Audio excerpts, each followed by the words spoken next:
Well, a very good morning. It's time for your favorite Sunday morning weekly news review program. That's Media Monitor with me, Alicia Jali. Thank you so much for joining us. Here's what we have for you this morning. The midterm budget, spending cuts, tax increases to compensate for the slowing economy. But will economic growth pick up or slow down? We delve into the Pravin Gordhan saga. Do the NPA and Hawks have a legitimate case against the finance minister? What should leaders draw from the leadership of Oliver Tambo? Vuwhani matriculants are finally writing their final year exams. Will the district produce good results after this academic year was disrupted by violent protests as well as the burning of schools? But first, as always, it's 900 hours. Let's take a quick look at the news making headlines. The Council of Wits University has asked the President to address the ongoing crisis in the higher education sector. The university believes the gathering will explore funding options for higher education and ensure that time frames are well set. The government has already recognized the urgency of the matter by bringing forward the report of the Fees Commission. The International Criminal Court Chief Prosecutor Fatou Bensouda has described the decision by 3 African countries to withdraw from the ICC as a major setback. However, she has vowed that the tribunal will continue its work on the continent. Bensouda says the court should not feel defeated by South Africa, Burundi as well as Gambia's withdrawal. The countries have accused the ICC of being biased against African countries as almost all of its cases focus on the continent. Bensouda stressed that all 124 countries that currently count among the ICC's members are all sovereign states. In the States, the head of the FBI has defended his decision to look into newly discovered emails linked to Democratic presidential candidate Hillary Clinton just less than 2 weeks before the elections. James Comey acknowledged that ongoing investigations are normally kept secret, but he said doing so now would be misleading the American people.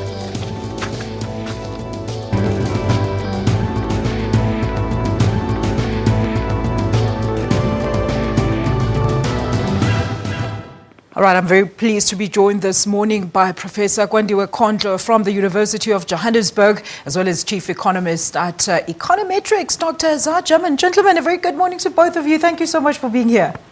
Good morning. Good morning to you. Thank you. All right, and now a very quick look at the big hashtags of the weekend. For this segment, we welcome back SABC digital news producer, Ms. Babale Lepaka. Babale, a very good morning to you. Good morning, Alicia. What have you got for us this week? Okay, so this week we obviously have the budget speech Yes. under the hashtag midterm budget. What happened? So at Parliament we had scenes of protests before and during the speech while it was taking place. So we had UCT staff who were there supporting the students, calling for they were calling for no increases in education. So we have a picture there of them saying education is the future, save our students, stop underfunding education. And then we have a lot of people who are very glad that the finance minister has made provision for more expansion into higher education.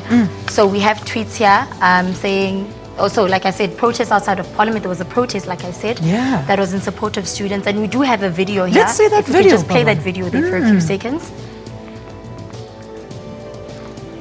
So this is the EFF, SESCO, PASMA, DASO together in solidarity with the students asking for the Fees Must Fall movement to intensify. And then we also have a few tweets from students themselves. What were they saying on social Students media? are basically saying that in as much as they support the call for expansion into higher education, they are saying that not a lot of support has been given to students who are indebted to NSFAS. So it becomes a bit of a power struggle because here you're getting more funding, but then at the same time you're indebted for the rest of your life. You basically have to pay debt while working. You know, and this is the very big question here, the division among students over the fees protest. Let's start with you, Doctor. What did you make of the general reactions, particularly on social media when it comes to these protests? I think it's rather unfortunate that you are not seeing the full recognition of what exactly the constraints on the government really are. There is no way that the government could switch on free tertiary education overnight. There has to be a plan to do so over a 5 to 10 year period. Yeah. And to some extent, the measures that Pravin Gordhan took to introduce an expansion of the NSFAS program, as well as the other assistance that he's given, I think is in that direction. I think what was unfortunate was that we still don't have a definite plan that has been announced and agreed upon with the students, but then the students themselves don't seem to want to accept anything other than free education for now. And what I found very sad in my analysis of the medium-term budget policy statement is to see that the growth in basic education for the next 3 years has been reduced. In part, obviously, to make way for higher education, and that's going about it the wrong way round. You know, Doctor, we're going to give the professor a word to say when we actually talk about the fees saga in our actual segment. Let's move on to our next big hashtag of this week, Babalo. What was on the digital front? The Soweto Derby. Was there interest? I mean, the stadium was packed. I know that for a fact. Yes. I watched the game. And as much as there was another goalless draw, people are saying that they basically wasted 90 minutes of their time watching a match that had absolutely no action. What are they saying on Twitter? So people on Twitter are saying they gave them the whole week to prepare, but they still played a drawless score. It's about time that the special treatment ends. And then we also have another tweet saying hashtag Soweto Derby. We can always rely on the draw at the Derby. Another boring game with the expected result. Come on, guys, let's go. Professor, you can never say in this one. What did you think? Were you amused? About soccer. You know nothing about soccer. Doctor, what did you think about the derby? Less interest? Actually, it wasn't a bad game. Yeah. Really. It was quite an interesting game. I've seen more boring derbies than that in the past. You and me both. Babalo, take us through to our final hashtag this week. Okay, and then the final hashtag, we have a picture of a little boy who's been circulating all over social media. His name is Jake. Isn't he cute? He is very adorable. And, you know, South Africans have a way of turning things into humor. Oh, yes. So we've had memes going around. The picture was taken by Solomon Adufa. He is a photographer in Africa, and it's basically a series where he depicts the lives of the struggles of everyday Africans. So he actually started a fund where he's appealing to people in the public to please donate. And these are some of the pictures that came out. So this one here, for example, it was the driver's license test. The instructor says, we are going to start with the steep hill, and then the car stalls, and then the instructor. So it's just a picture of the child, because he looks serious. He has a serious look on his face. Oh, there. And then we have another one there where they put the hair. You know, I mean, it's interesting That hair to see actually what looks people, very good on him. Yeah, it does. So it's interesting to see what people were making fun of during the course of the weekend. This was one of them. But you know what? With all that said, Babalo, this is actually quite a great initiative. The fact that he's highlighting the plight of these disadvantaged children. Doctor, a very quick one from you. Very much so. And if I may say, one of the things that we don't recognize sufficiently in South Africa is the enormous work that is being done by civil society and non-governmental organizations in actually promoting social welfare in the country. Prof, a very quick one from you. Yes, absolutely. I agree with Dr. Jali. I think we need more of these initiatives. We need a more proactive civil society in South Africa. That is what we need. And what better way to punt it than on social media? Absolutely. I mean, he's absolutely adorable. And if it takes memes to raise awareness to a cause, then so be it. Babalo, what is the link for all these videos and all the content that you have on our digital front? Do tell our viewers. Okay, so you could go to www.sabc.co.za/news. All right. That's where you get all the information. All right. Thank you so much, Babalo. We'll see you again next week. Thank you, Alicia. All right. And before we take that break, digital terrestrial TV has officially been launched in the Northern Cape, making it the first region in South Africa to enter the digital broadcasting space. Residents in Cape Mas in the Northern Cape were the very first to be registered for government-subsidized set-top boxes back in December of last year. Now, registrations will open soon in the Northwest, in the Eastern Cape, in KwaZulu-Natal, the Western Cape and Gauteng at a later stage. But here's more on this insert. Carnarvon, a small town with a population of about 5,000. It is faced with a number of challenges, including unemployment, particularly amongst the youth. However, it will be the first in the country to go digital. About 5,000 households will now have access to clear quality television pictures. The minister says the process to switch off the analog signal in the country is gaining momentum, despite some challenges. The challenge is that there are those who are not registering. The set-top boxes are available in the warehouses. We just want people to register so that we are able to account for the government money that is being given to us to make sure that these boxes are going to the relevant beneficiaries. Homeowners are excited. That is very beautiful now. I can see it. They are clearly very proud. In the past, the channels would just disappear for maybe like 1 month. So now we have everything to our disposal. We can watch from SABC 1 to we can choose between the channels. So it's cool. The minister has called on all South Africans who qualify for set-top box subsidies to go register at the post office. Buleng Modupe, SABC News, Carnarvon in the Northern Cape. After the break, we tackle the midterm budget speech. Do stay tuned.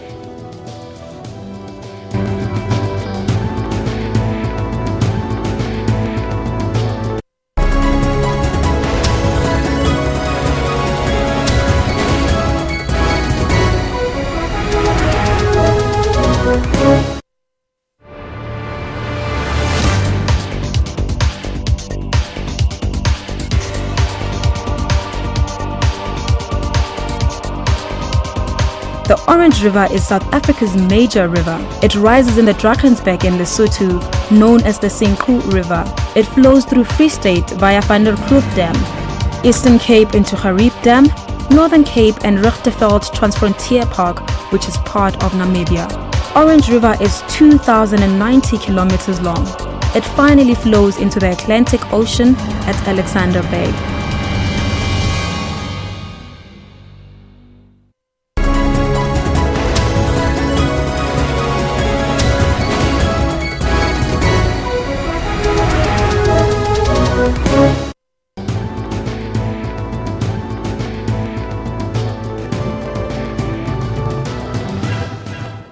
Welcome back to Media Monitor. The much-anticipated midterm budget speech was officially announced by Finance Minister this past week in Parliament, which was heavily marred not only by the ratings agencies hovering over the declining economy of the country.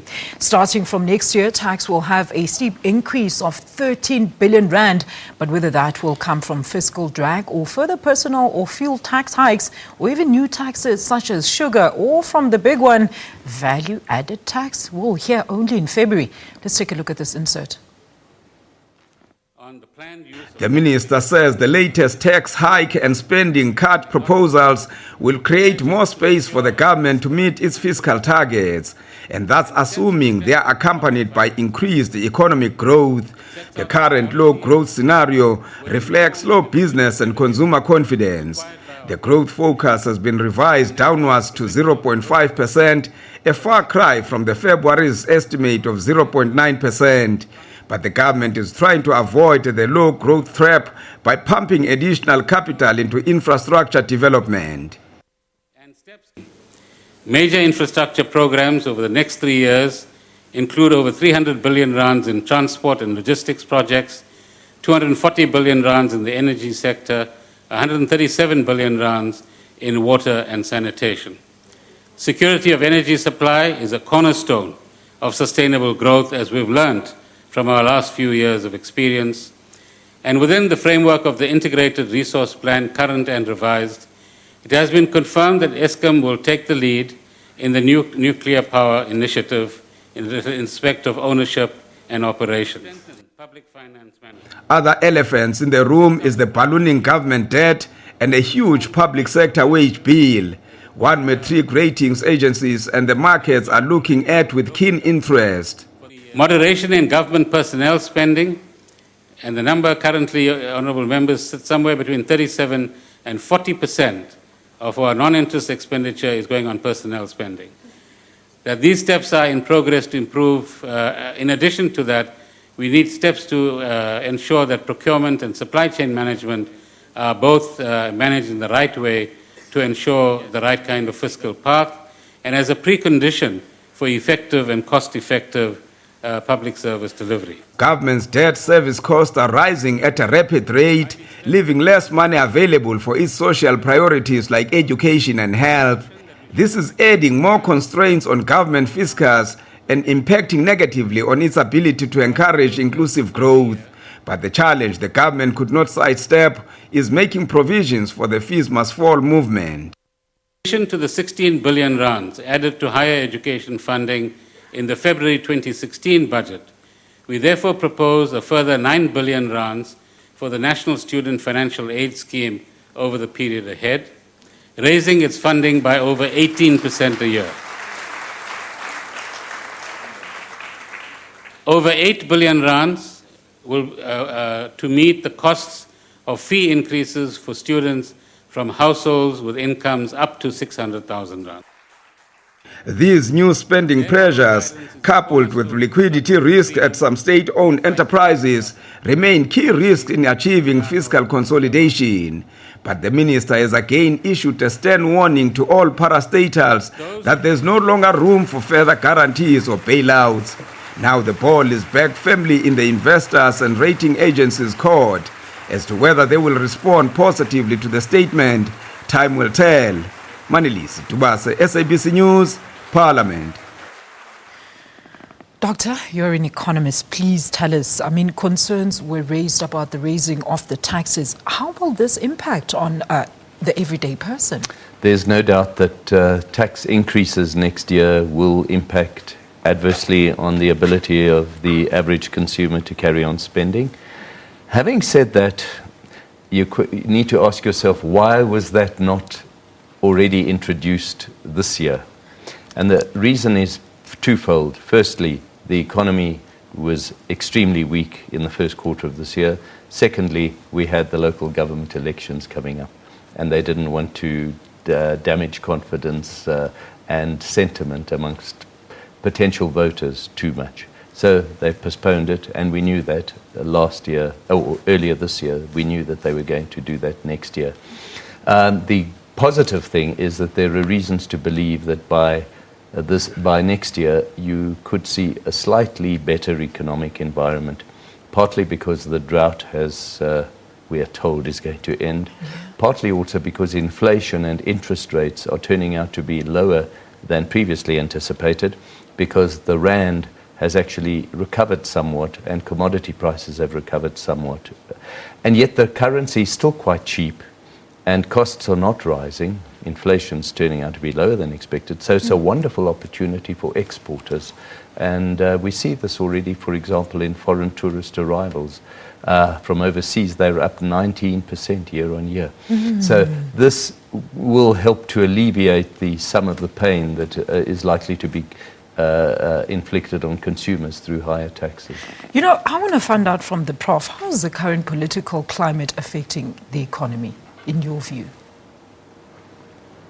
Alicia, is definitely affecting the economy, yes, because economy to grow and solidify, you require, should I say, strong and ethical leadership, which inspires confidence. And unfortunately, that's what we don't have in South Africa today. And it's worse if you look at the divisions, tensions within the very ruling party itself, and also allegations of corruption. So these signals don't really inspire a lot of confidence required in an economy like ours. So our politics really is an issue of concern currently. Is this your sentiment there, Doctor? Without a doubt, that is one of the influences. The only thing that the average South African needs to realize is that the politics that everyone's complaining about is not the only thing that is affecting our economy badly. President Zuma really didn't have an influence on the drought.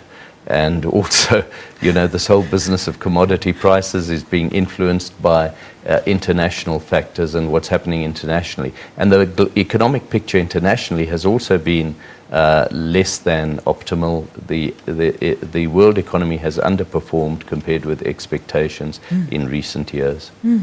Look, Doctor, I mean, we know that is it 0.1% growth projection for the rest of this year. Do you think we are even going to be able to come close to that? Yes, I think so. I think we already have half the year in the bag, and we grew by 0.6% in the first half of the year. So we should manage 0.1% minimum.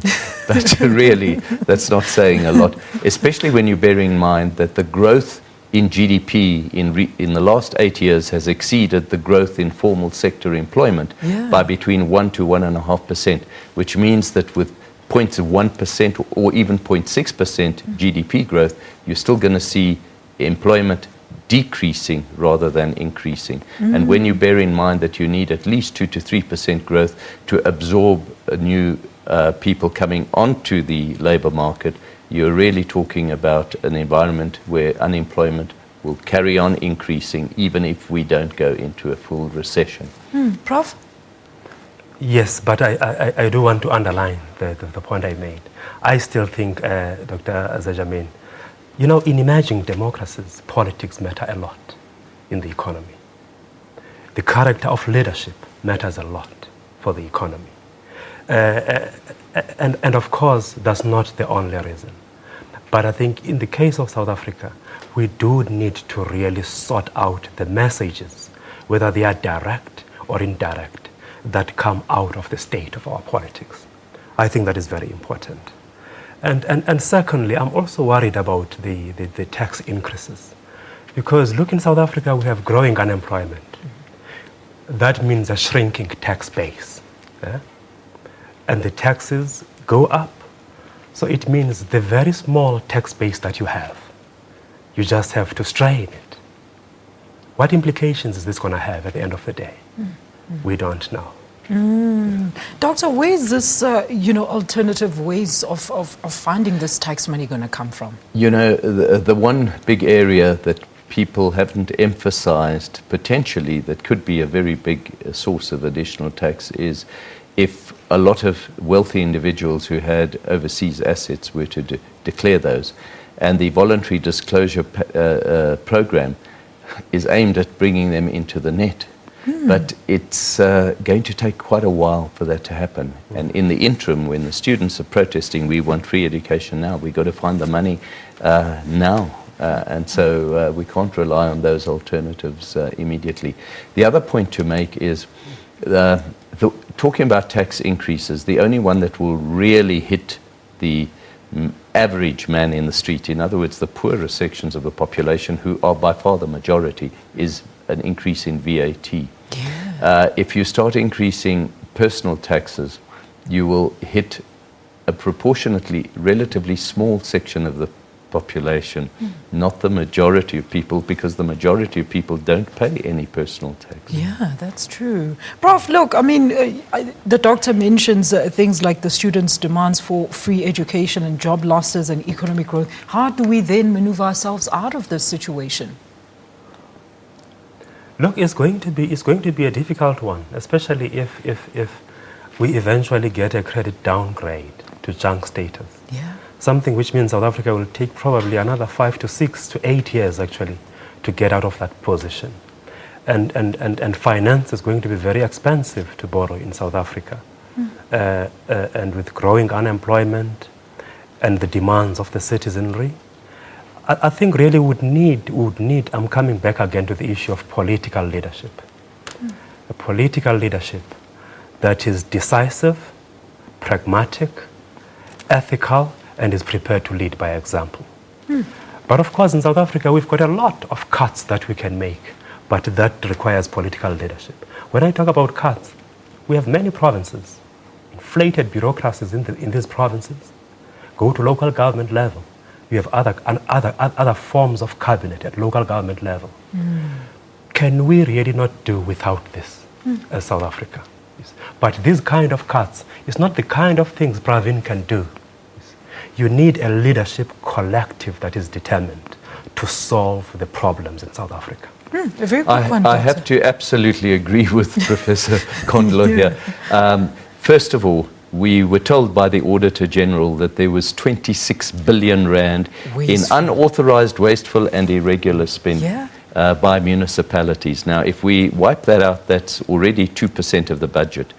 Then you had Pravin Gordhan himself talking to the Western Cape Chamber of Commerce, saying that if only a quarter of all the state capture, which is distorting procurement processes for benefit of a few, if only a quarter of it could be eliminated, we could save ourselves 40 billion rand, which means that he values state capture as costing the country about 160 billion rand, which is 12-13% of the annual budget. Jeez, those are big numbers. Those are huge numbers. Jeez. And let's leave it there, gentlemen, and take a quick ad break. And after that, Pravin is set to have his day in court on Wednesday. What will the outcome be? Well, find out after the short break.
Welcome back. Now, the Helen Suzman Foundation and Freedom Under Law filed an application asking the Pretoria High Court to review, set aside and declare unlawful the charges brought against Minister of Finance Pravin Gordhan and others.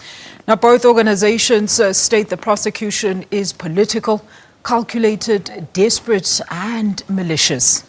For this segment, we're very pleased to be joined by Mr. Pete Oliver. He is a legal researcher at the Helen Suzman Foundation. Pete, a very good morning to you. Thank you so much for joining us. Pete, please give us the details of this file case. Right, so the charges against the minister are 2 counts of fraud and 1 alternative count of theft. And it's based on the early retirement of then Deputy Commissioner Ivan Pillay, the payment of his early retirement penalty by the state, and then his re-employment on the same basis as a contract worker after that. Now, all of this is perfectly legal. It's been known to be perfectly legal for a long time, and the government has acted on this basis for several years. In fact, there have been over 3,000 cases of this happening earlier. And for this reason alone, the charges of fraud and theft cannot stick, because exactly what happened was not illegal. In addition, what the state has to prove is they have to prove intent to defraud. And that's completely impossible, because this was obviously legal, so they cannot be intent to defraud. And then finally, what they also have to prove is prejudice to the state. And it's going to be very hard for them to prove prejudice when Mr. Pillay continued working, and there's no allegation that he didn't work fairly well for the state after he was re-employed. Look, Pete, we know that the Helen Suzman Foundation has been in support of the minister right from day one, but why your particular interest in this case? So that's a very good question, and it's very important to emphasize that we're not supporting the minister because he's Pravin Gordhan or because he's pushing a particular agenda. We are supporting the minister because these charges are baseless, and because these charges evidence at best severe incompetence of the NPA, and at very worst sinister purpose being furthered through the NPA. Doctor, what have you made of this whole situation with the Pravin saga? Well, I have to accept what I read. I'm not an expert at legal matters. What I can say is that the markets are looking at the outcome of this case very, very closely.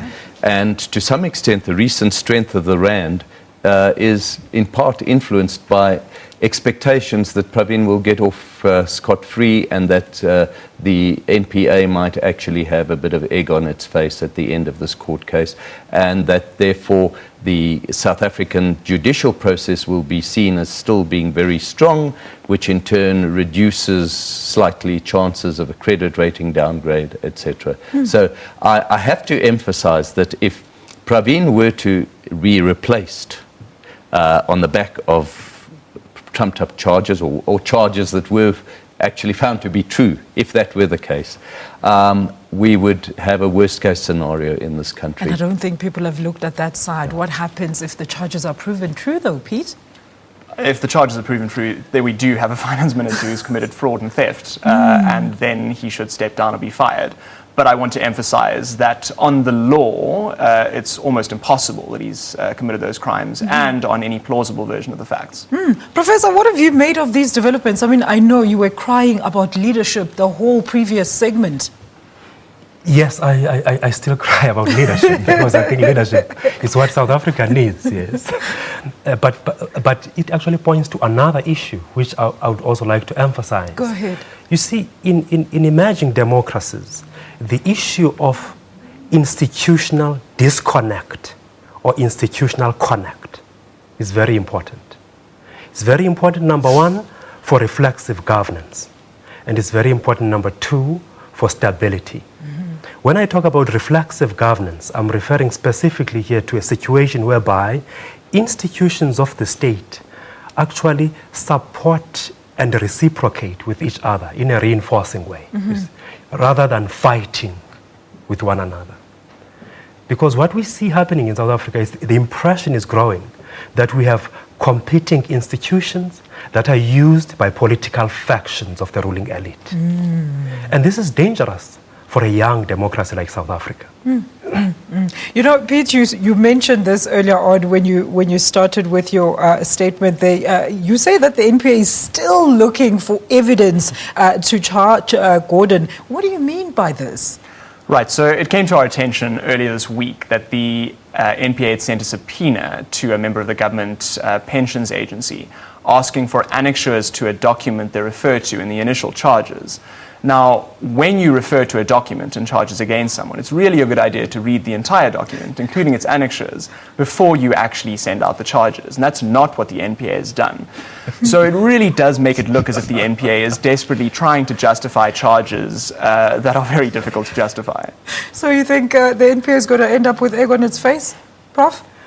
We don't know. Let the courts listen to both sides of the story and decide. But of course, there is growing concern, in fact, perceptions, that the NPA is not as neutral as it is supposed to. You see. There are perceptions out there. You see. You know, Pete, let's look at this now holistically. Then what is likely to happen in the event that Abrams, if the court finds that Gordhan's charges are indeed without substance? Right, so what we have to note is that we have two separate processes, right? We have the criminal case against the minister, and he's having his first hearing on the 2nd of November. That's for fraud. Then we have, yes, for fraud and theft, Then we have our case, which is being hopefully heard on the 8th, and that is to apply to have the decision to charge the minister set aside and for a permanent stay in prosecution. If we succeed, then the charges against the minister are set aside, and that's it for these particular charges. There are also rumours, I think, in news stories that came out earlier today or yesterday, that the NPA is considering dropping the charges. And obviously, if the NPA does drop the charges, then that's that, and the saga is over for now. But yeah, if the first date for the minister is on the 2nd, our date is hopefully on the 8th, and if we succeed, then those charges get set aside. Doc, what do you want to say there? All I can say is that, if the charges are set aside, bully for South Africa, its image internationally will be seen to have improved enormously because it'll show that we are not a typical banana republic where judicial processes don't work. But Pete, are you able to clarify for us if there's a link between the SARS hostage incident and Gordhan? What can you tell us there? So, I mean, it's difficult to say exactly what happened there, and I think SARS and the Hawks are still trying to find out what happened there. But, I mean, there definitely seems to be a link. So what we saw was that an email that was sent by Tom Moyane's attorney to Tom Moyane, where his attorney said that he couldn't get involved in the case against Pravin Gordhan for ethical reasons, was sent to Mr. Flock Symington at SARS by mistake. And then what seems to have happened is that members of the Hawk and possibly Mr. Moyane's bodyguard came to SARS to try and get the document from Mr. Symington by force, and it also looks like they tried to prevent him from leaving his office. Now, this sort of clownish, thuggish behavior should be condemned by all South Africans. But again, we think that it indicates the sort of desperateness of the Hawks in trying to prove these charges.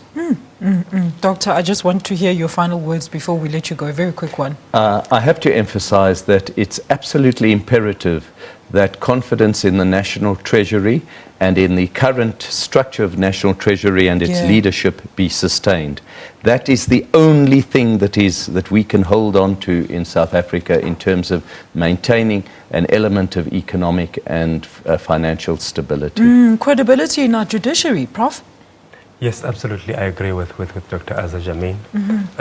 Really, we need to improve the image and perceptions about the independence instead of capture of our judicial institutions. Pete, we're going to call you back here after the whole case. It is coming through on the 2nd of November. So we want to know what the charges, if they're going to stick or not. Thank you so much for joining us this morning. Dr. Azza, thank you so much also for joining us. That is Dr. Azza Jammine, an economist, as well as Mr. Pete Oliver. He's a legal researcher at the Helen Suzman Foundation. After the break, is the ANC leadership in tatters? Find out after the short break. Oh, I'm recording it. I'll see it on.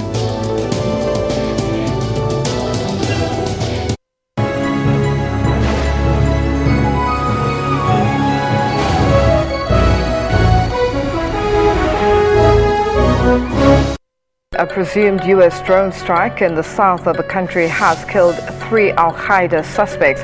Death toll in Yemen's 18-month-old civil war now stands at about 10,000. People get killed or die and are actually buried before they're recorded, and we don't have a way of recording that, but we know the numbers are much higher. Water restrictions are to be imposed on villages in and around the Nkomazi municipality. Pumps can't pump the water because there's no water in a river, and if the water is coming back, then it's full of mud. Those who can pray and those who can do any miracle to make sure that we've got enough rain, give it a try.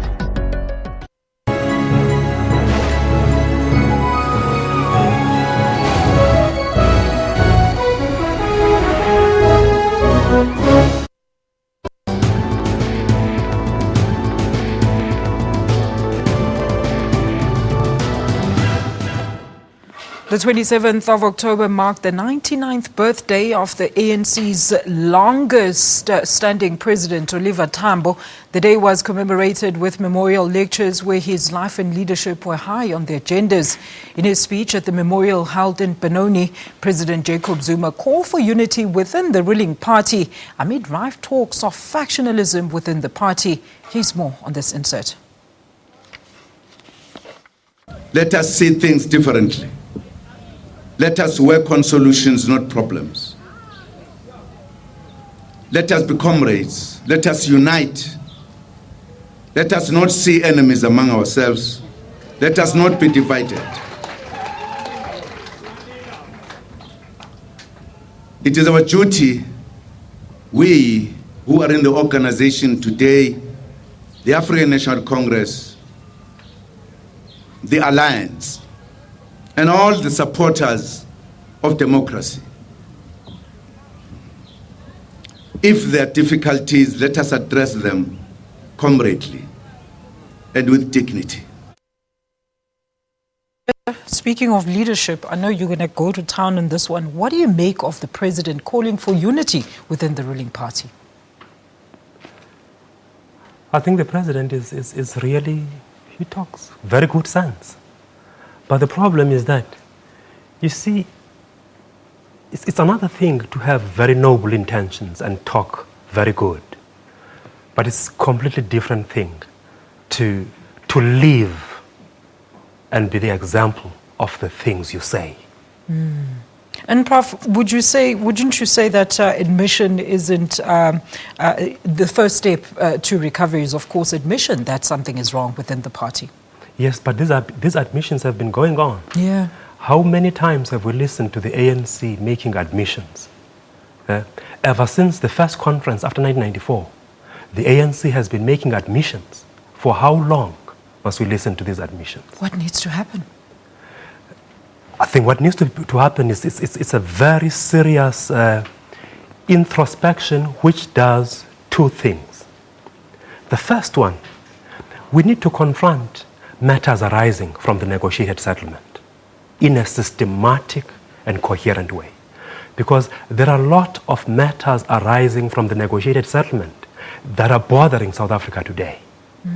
We have fees must fall today. After fees must fall, we're going to have the issue of unemployed graduates. Because these kids will drop the fees. But what happens when they finish their university degrees? Do they sit at home? Sit at home and do what? But they will form another protest about unemployment. We have a land question which is not resolved. The fees must fall is a storm in the teacup. When the land to the tillers movement starts in South Africa, that's when you'll see a revolution.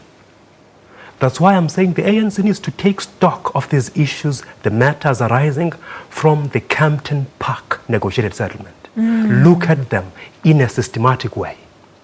And secondly, what the ANC needs to do, it needs to set firm criteria about who leads the ruling party. Who leads the ANC? Very firm criteria.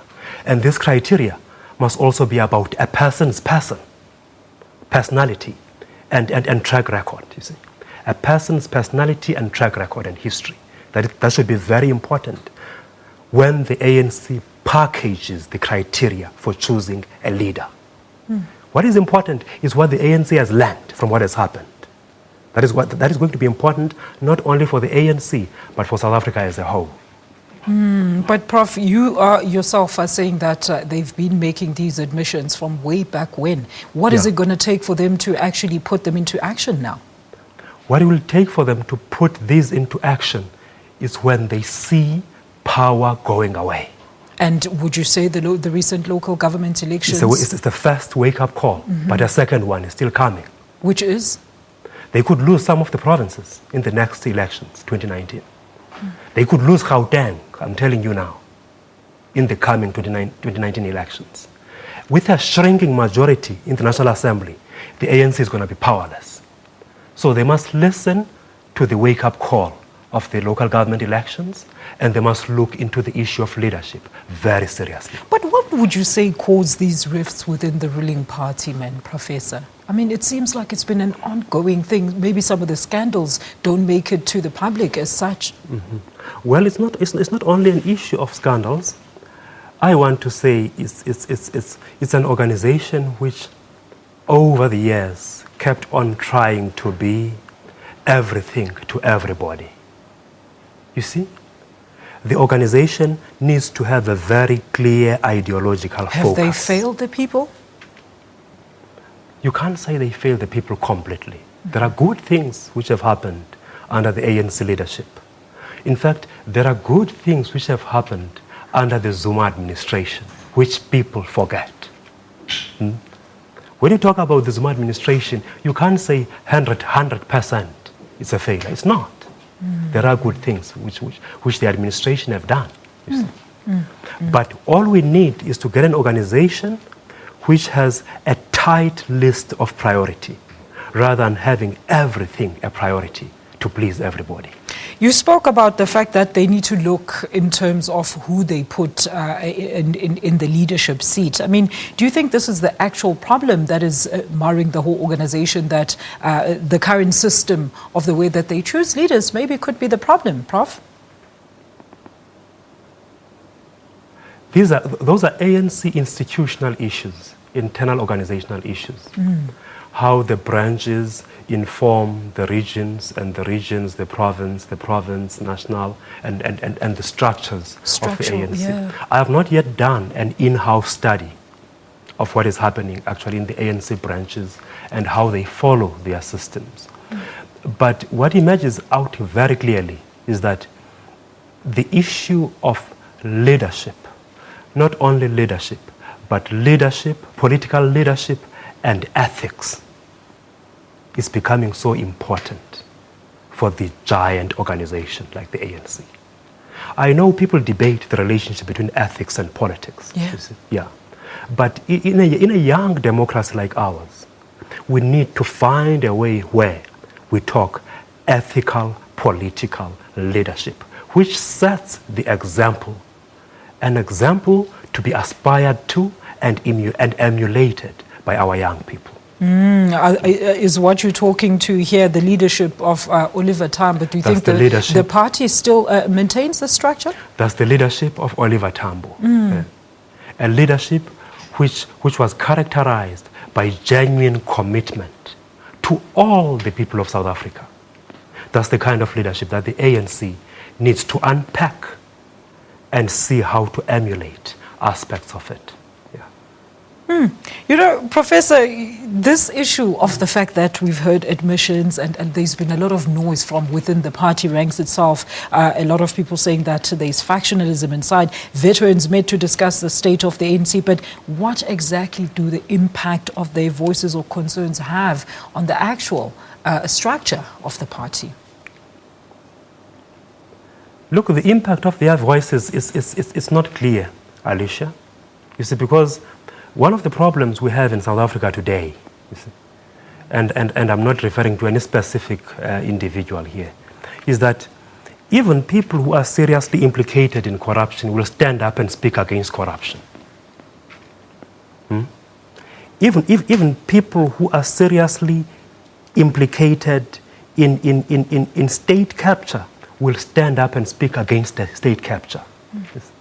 So it basically means we have a, should I say, a confused and wounded political society where everybody claims to be speaking the truth, even if he knows deep down his heart he's actually telling lies. So it's a general problem in South Africa, and it's a problem which has affected the ANC as the leader of society, that's what they say, and it's a problem that we all need to grapple with. Prof, a very quick one. How do you then maintain the legacy of Tambo within the party and, to follow that ethical leadership when there's a growing call for, to let the young people lead the party to the next generation? A very quick one there. I think the first thing for the ANC, I would say, if I were to be asked to advise them, is that they need to strengthen their political school. Let their political school work efficiently so that the next layer of leadership that comes is more focused. Yes. All right. Well, that's where we're going to leave it on that topic there on Oliver Tambo. We're going to take a quick ad break, and after that, whether study comes beneficial to the students of Vuwhani, Mike Marengo will tell us more shortly after this break. Do stay tuned.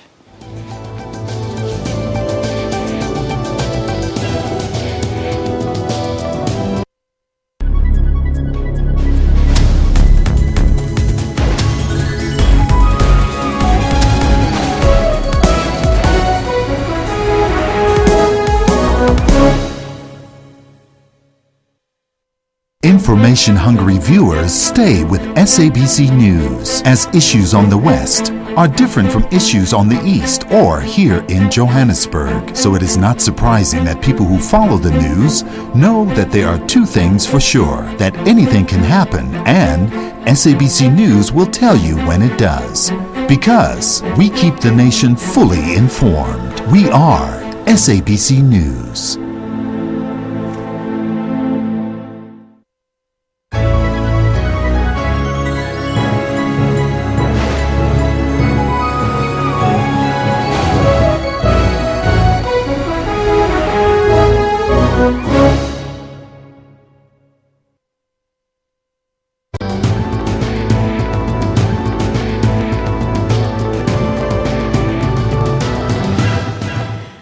Now, Vuwhani went on a violent rampage earlier this year after the dissatisfaction over the Municipal Demarcation Board's decision to incorporate the area with Malamulele. The protest resulted in almost 30 of their schools being reduced to ashes or vandalized.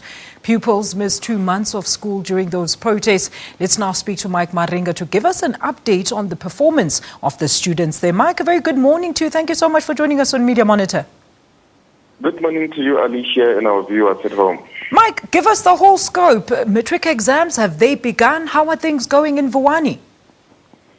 Yes, Alicia, matric exams have started in Vuwhani just like any other areas or provinces in the country. We went there when they started with their English paper. Look, they were very nervous in the morning. They were not sure what to expect because they had stayed for a very long time at home. They were not studying. It was only the catch-up program that pushed them a little bit. But we spoke to them immediately after writing, and they indicated that they did better than expected. Maybe it's because it was the English paper. But let me also indicate that Vuwhani area is in the Vembe area where Limpopo gets better results year in, year out. So they did not do well during the trial examination that they wrote very late. Their marks were very low, but we are anticipating that through the process that they went under in the 3 camps that were set up to assist with their matric examinations, they will do much better. But with their first papers, learners have indicated that they are doing well. It's unlike how the situation was like before. So we are expecting better results coming from Vuwhani and all the other surrounding areas, Alicia. Mike, look, we know that various entities had joined the course to assist government in the rebuilding process of the schools. What can you tell us about that? Have some of the schools been restored to their original states? It's just few schools where they were demolishing the structures that were torched. But as it is now, learners are still in mobile classrooms. That can only happen next year. It's indeed correct also that even private sector was indicating that they are willing to come and assist. You'll remember also that the Minister of Basic Education, Enji Mutseha, has always given Vuwhani a priority after the trauma that learners went through. We have seen her visiting the area several times. If it was not her, the department spokesperson Elijah Mhlanga was always in Vuwhani just to make sure that things are restored back to the original status. And also the provincial government as well. Their only challenge in the province is that they still have a backlog of over 100 schools that need to be either rebuilt or refurbished. So they were reluctant at first to say if they give Vuwhani a priority now, you might find other areas doing the same with the hope that they will also be getting a first priority and get their schools rebuilt. But learners in all the 29 schools that were touched are still in the mobile classrooms. We will see during the course of the year because the demarcation board has been given a task to really look at the boundaries of the area. So if the situation change and Vuwhani is taken back to their original place where they were, maybe that process can be fast-tracked as well, Alicia. Mike, thank you so much for that update. That is Mike Maringa, an SABC journalist. Now, he did cover the Vuwhani protests in depth earlier on in this year, and he was just giving us a background on the matric preparations. And as you've heard there, the exams got off to no glitches. And of course, some of the structures, the school structures there, it's still temporary structures. But of course, we know that the various entities of government as well as private sector have all joined hands in trying to rebuild the schools in Vuwhani. A quick one, what do you think is going to be the outcome here, Prof, before we go? Well, one is not sure what's going to be the outcome. But we're glad the kids are writing exams, and we can only hope for the best. And what do you think is going to happen when the demarcation issue is brought back into the fore? There's likely to be another protest. Whether it's going to disrupt schooling again, we've got to wait and see. And Prof, with the burning of schools, I mean, that was very sad. Yeah, because now these kids are literally writing exams in temporary structures. That was very sad. All right, well, that's where we leave it, unfortunately. Thank you so much, Professor Kwandiwa Kondlo. He was joining us this morning and he was a resident analyst. That's where we have to wrap it up for today. But thank you once again for watching our show, Media Monitor. We will be here next week, same time and place. That is right here on the SABC News channel, 9 o'clock sharp on Sunday next week. I'm Alicia Jali. I'll see you then. Goodbye.